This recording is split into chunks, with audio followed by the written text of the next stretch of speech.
Thank you for joining us today. My name is Marion, and today I have the privilege of speaking with the legendary investors and author Jim Rogers, who is widely known for his insightful perspectives on economic trends and market behavior. First, I will tell you I am delighted to be here. I am flattered, and it's my honor. But I will also tell you that I make many mistakes. I've been making mistakes all my life. Before we dive deep into the subject, I have a few questions. You can pick one and answer if you want to. Yeah. Okay, Jim. Pick 5 words that describe your thoughts on the Trump's tariff. The Trump's tariffs? For you. Absurd. Okay. You have to have 5 words? If you can. Absurd, ignorant, and disaster. Every other news article is about Trump's tariffs, trade wars, a looming recession, and volatile markets. What's your take on what we're seeing in the markets now? Do you think this is simply a cyclical period of volatility? Well, if you have been around a long time like I have, or forget that, if you have read a lot of history, you know that trade wars and tariffs usually do not work. They help a few people, sometimes for a few days or a few weeks, but they've never been successful in changing trade patterns or anything else. They have never led to great riches. Maybe some pirates have had great riches, but tariffs have not ever done, rarely if ever done much to change the world, unless they lead to war. Considering how Trump imposed tariffs and then announced delays after countries reach out to engage into negotiations, do you see tariffs being used more as a bargaining tool in trade talks and a way to address U.S. trade deficits? Well, that's what politicians often say. They say that this is for negotiation or for trading, but no, they usually think that they're doing a good thing. They usually have some friends or constituents that they think they can help with tariffs or trade wars. But I repeat, very, very few trade wars, tariffs and trade wars have been successful in history. Mm-hmm. If you want to have a war, they're very good at starting a war. But that's about all. What's your perspective on how these tariffs are reshaping global trade? Well, I'm not sure that they will. Mr. Trump thinks they're going to reshape global trade so that America has a big surplus. But in my view, that's not going to happen. The U.S. and China are going back and forth with their tariff hikes. Do you think the U.S.-China trade tensions we're seeing now in 2025 are more severe than the trade war back in 2018? All trade wars are serious, especially if you're on the other side. I suspect this is more serious because Mr. Trump has in his head that he needs to do something dramatic, and he thinks that trade wars will be dramatic and that tariffs will be dramatic. The answer to your question is this is probably more serious than the last time because Mr. Trump has in his head he has to do something dramatic. What do you make of the bond market sell-off in the last couple of days, and could it be the start of a Sell America phase? I doubt if it's a sell America phase yet. That will come because America is the largest debtor nation in the history of the world. And unfortunately, there's going to come a time when people will sell America. 100 years ago, Britain was the richest, most powerful country in the world. They went bankrupt 50 years later. And there came a time when everybody sold Britain, even though it had been the #1 country in the world. But everybody knew they had to get out of Britain, and they did. We have not faced those days yet for America, but unfortunately, I know they're coming because the debt goes higher and higher and higher in the U.S. When I look at the numbers, I'm shocked because I think the people in Washington must know the numbers. Maybe they don't. That would be worse. Maybe they don't know the numbers, but the numbers are incomprehensible. It's unbelievable how deep the American debt is and how high it continues to go. Now let's talk more about changing investment strategies and trading opportunities. My first question is, for an investment standpoint, which sectors or asset classes will be in focus with Trump in power? Well, I sold nearly all of my investments, my stock market investments, 2 or 3 months ago. I still have a little in China, a little bit in Uzbekistan, but I basically sold out of everywhere because I expected serious problems to come to most investment markets in the world. So I don't, asking me where to put your money, well, I will say I put my money in U.S. dollars. So I own a lot of U.S. dollars, and I'm sitting here watching now. Less pained about U.S. dollars. So I guess that means I am most optimistic about U.S. dollars. Yes, U.S. dollars. Well, I have some gold and silver. I'll keep it in my pocket. Gold and silver I own. I have bought more silver recently. I hope that my children own my gold and silver someday because in my view, everybody should have some gold and silver as protection, as insurance, if nothing else. And when the world comes to an end, you're going to be glad you have some silver in the closet. You're going to be glad you have some gold under the bed. Because throughout history, gold and silver and a couple of other things have maintained their value and helped preserve your wealth. They've always been. You remember Jesus Christ? Jesus Christ was sold for 30 pieces of silver because in those days, silver was the main store of value. The United States was actually founded on a silver standard, changed to gold 100 years later, but we were a silver country for many years. So gold and silver have had value for centuries, and in my view, they will continue to have value, maybe because people don't know anything else, but I own gold and silver and hope that I'm smart enough to buy more, and I hope that my children have my gold and silver someday. And I would repeat that gold and silver have always maintained their value. Whether they should or not is another discussion, but they always have for hundreds of years. So I own some gold and silver. Are there specific asset classes that traders will find greater opportunities in? How can investors adjust their strategies? Well, I mean, if I were a trader, and I'm not, I'm more an investor than a trader, I would look for things to sell short, because I expect the markets to be bad for a while.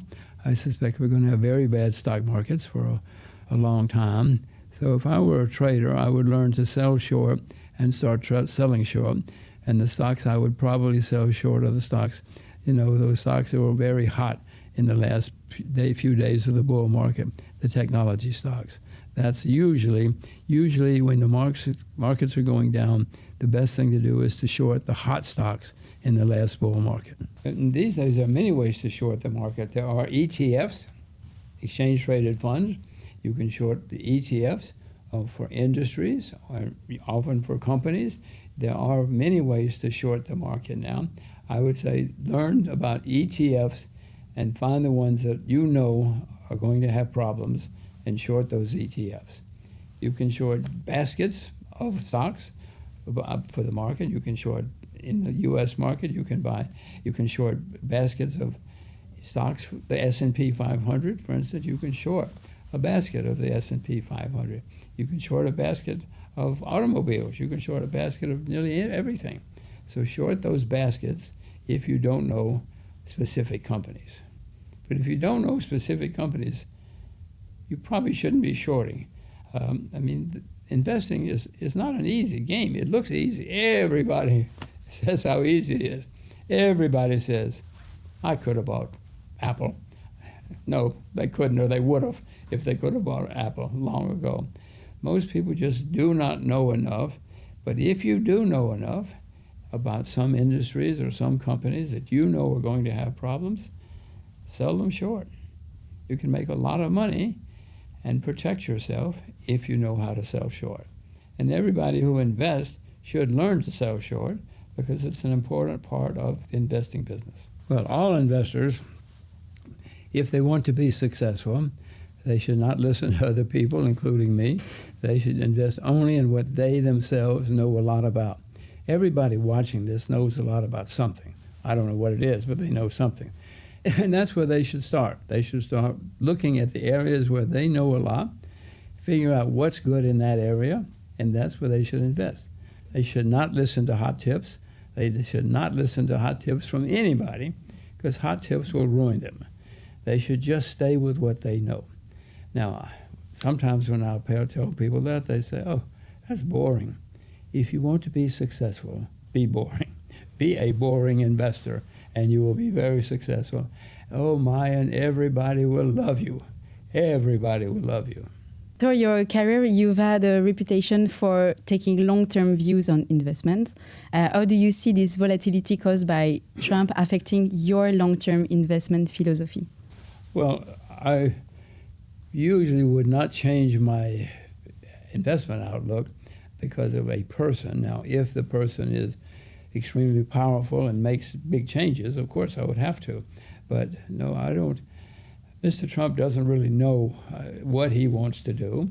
He knows he wants to do many things. He wants to do many changes. But I don't think Mr. Trump really has an over. Do you remember Margaret Thatcher? Yeah. Margaret Thatcher was somebody that if something happened, we would more or less know what she would do because we know how she thought. I don't think Mr. Trump has an overriding thought process. So I'm not sure what he will do. I don't think he knows what he will do. You think? So that is a problem for a potential investor. But for me, I have mainly U.S. dollar cash. I have some Chinese investments, Uzbekistan investments. But other than that, I'm mainly watching right now. If Mr. Trump puts those tariffs in, and if they go through, which they probably will, it's not going to help anybody in the world. It's certainly not going to help most Chinese shares, because Chinese investors the Chinese economy and Chinese investors will be hurt. And maybe I should sell my Chinese investments, but my plan for my Chinese investments is that they'll be for my children someday. I expect China, in the next 100 years, I expect China to be the most important country in the world, or the most extremely successful country in the world. So my plan is that someday my children will say, oh, look at all these Chinese shares we have. We're rich. That's my plan. But don't think that's necessarily going to work that way just because it's my plan. I've seen many plans go wrong. Everybody has great plans until you get smacked in the face. Then you change your plan. You have to change your plans. For me, fundamental analysis is the best. It's extremely important. And if you don't know what you're doing, you shouldn't be doing anything. And fundamental analysis, fundamental research teaches you about companies and about industries. And if you're going to be investing, you should know what you're doing. And that includes fundamental analysis. Now, there are people who are good at technical analysis. I'm not, but if you are, you should do it. I know some very, very rich people who made their money on technical analysis. So if you're good at it, please do it. And then call me. My main impression is Mr. Trump doesn't really have a guiding philosophy. He just watches TV, and whatever somebody says that day that he likes, that's what he does. That's his new plan. Now, maybe I'm wrong, but I don't see that. Margaret Thatcher, I knew what she would say. You know, if the world came to an end, I knew what Margaret Thatcher would do. If the world comes to an end, I'm not sure what Mr. Trump would do. And I don't know that he knows. But if you can figure it out, then you should act. But please do not act unless you've done a lot of research to know what you're doing. This is not easy. Gold and silver, shorting the market is different, but you can short gold and silver. If you think that gold and silver are going to go down in value, it's very easy to sell them short. I am not short gold and silver. I own gold and silver. But yes, if you are looking for, but usually the best shorts in the market are the stocks that have been really hot. You know, you look back over the past bull market and you find the stocks that were really hot. Oof, those are the stocks that are the best shorts. And I don't know what they are now. I know what could be, it should be, but I'm not shorting right now. So, Jim, do you think a recession is coming? I know a recession is coming, yes. First of all, America has had recessions every few years since the beginning of the country. Everybody has had recessions every few years, and we're going to have another one. Right now, it's the longest period in American history without a recession. So I know a recession is coming. Probably we might even be in one right now. It may have already started, but I know the answer to your question is I know we're going to have more recessions. I hope I live long enough to see many recessions. I hope you live long enough to see many, many recessions. We've created a rapid fire round. I will give you 2 words and you need to pick one, right? If I need to pick one word. Yes. If I tell you Apple or Amazon? Apple. S&P 500 or Dow Jones? S&P. Singapore or New York? Oh, Singapore. Tech stocks or bank stocks? Tech stocks? Tech. My tech, French accent, you see. Stock, I would say bank stocks. USD or Japanese yen? USD. For younger investors who are just starting to navigate markets impacted by these political and economic factors, what advice would you give them for the next decade? Be boring and then maybe something I would say be boring, stay with what you know. I don't know what you know. Maybe it's automobiles, maybe it's fashion, whatever it is. Doesn't matter to me. Stay with it. Everything you know has something there, whether it's fashion or cars or sport, whatever it is, there's something that is going to be successful. It has successful companies in that field. That's where you stay, and that's how you will be successful. And if it's fashion, do it. Invest in fashion. If it's cars, do it. Whatever it is, stay with what you know. Don't listen to me. Stay with what you know. What are 3 tips for someone new to markets, or what book would you recommend for people starting out? If you're new to the markets, there's only one thing you must do, and that's stay with what you know. Don't listen to other people. Don't go down to the bar on Saturday night and listen to hot tips. You'll get a lot of hot tips. Many people will give you hot tips. Ignore them. Ignore all the hot tips. They will ruin you. Just stay with what you know. Everybody watching this knows a lot about something. Stay with what you know. And you're going to say to me, that's boring. Be boring. If you want to be a successful investor, be boring. Stay with what you know. And don't try something that you don't know. It will ruin you. We've come to the end of this interview. Jim, thank you very much for your time. It was really a pleasure to talk with you. It's my pleasure. Thanks very much for watching. I think we've learned a lot.